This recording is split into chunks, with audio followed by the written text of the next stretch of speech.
রহস্যময়ভাবে দাফনের কয়েক ঘন্টার মধ্যে লাশ উধাও।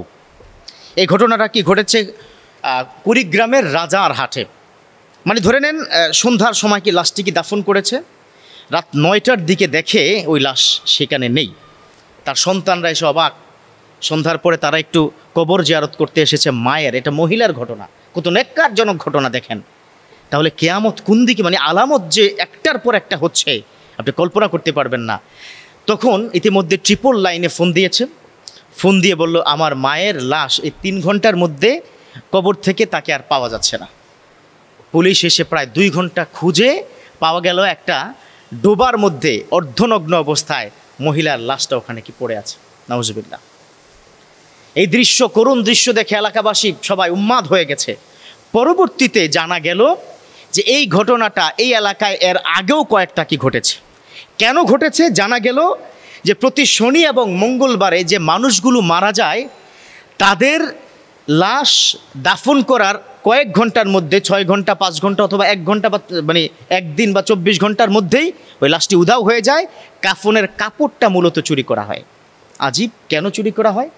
জানতে জানতে তথ্য ঘেঁটে পাওয়া গেল যে স্থানীয় 2-3 জন কবিরাজ আছে যারা শনি এবং মঙ্গলবারে দাফন করা লাশের কাফনের কাপড় দিয়ে কুফরি কালাম করে। পড়ুন কি নাউজুবিল্লাহ। এর আগে শুনেছেন না যে আপনার মৃত ব্যক্তির হাড্ডি দিয়ে কুফরি করা হয়? ঈমান ধ্বংস হয়ে যাচ্ছে। কত ভয়াবহ বিষয়, কত নির্দয়, কত নিষ্ঠুর। একটা নারীর অর্ধলঙ্গ লাশ সে যদি এমন করতো যে ওই মহিলার কাফনের কাপড় খোলা, এটা তো হারাম, জাহান্নাম কনফার্ম হয়ে গেছে, তারপরও যদি ওই নারীকে ওখানে রেখে যেত, কবরের মধ্যেই কি রেখে যেত, তাও তো হতো। লাশ চুরি করে লাশের কাফনের কাপড় নিয়ে ওই ডোবার মধ্যে একটা নারীকে এইভাবে অর্ধলঙ্গ অবস্থায় লাশটা ফেলে রেখে গেছে। ওরা কি মানুষ?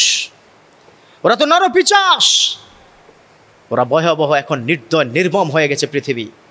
এজন্যই তো রব্বুল আলামিন বলে দিয়েছেন উলাইকা কাল আনআম বাল হুম আদাল।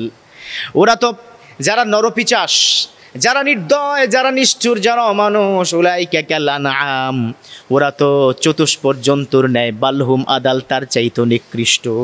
চতুষ্পদ জন্তুর চাইতো খারাপ, কুকুর শুকুরের চাইতো খারাপ। প্রথমে ওই কুড়িগ্রামের ওই এলাকার মানুষরা ভেবেছিল হয়তো কোনো শিয়াল টেনে নিয়ে গেছে, কিন্তু গত 3-4 দিন ধরে এটা নিয়ে ব্যাপক ওই পুরো জেলাতে তোলপাড় হয়ে গেছে যে এই লাশের কাফনের কাপড়টাকে নিয়ে যাওয়া হয়, কবিরাজরা এটা দিয়ে কুফরি করে, জাদুটোনা করে, বানটোনা করে, ব্ল্যাক ম্যাজিক করে।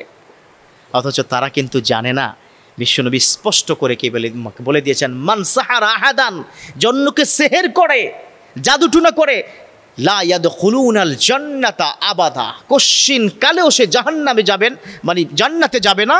সে কোথায় যাবে? জাহান্নামে যাবে। তাহলে দেখুন, আমি আজকের এই কথা থেকে এটাই বোঝাতে চাইলাম, মানুষ কত নিষ্ঠুর, কত নির্দয়, কত ভয়াবহ। আপনারা শুনলে অবাক হয়ে যাবেন। এখন আর মানুষ মানুষ নেই, মানুষ অমানুষ হয়ে গেছে। এখন থেকে 30 বছর আগে কি মায়া ছিল মানুষের। আস্তে আস্তে ইট পাথরের আমাদের এই বাংলাদেশ না, গোটা বিশ্ব এখন নিষ্ঠুর নির্মমতা সর্বনিম্ন পর্যায়ে পৌঁছে গেছে। আল্লাহ আমাদের প্রত্যেককে জাদুটোনা বানটোনা এই নিষ্ঠুরতা থেকে হেফাজতে রাখুক, আমিন।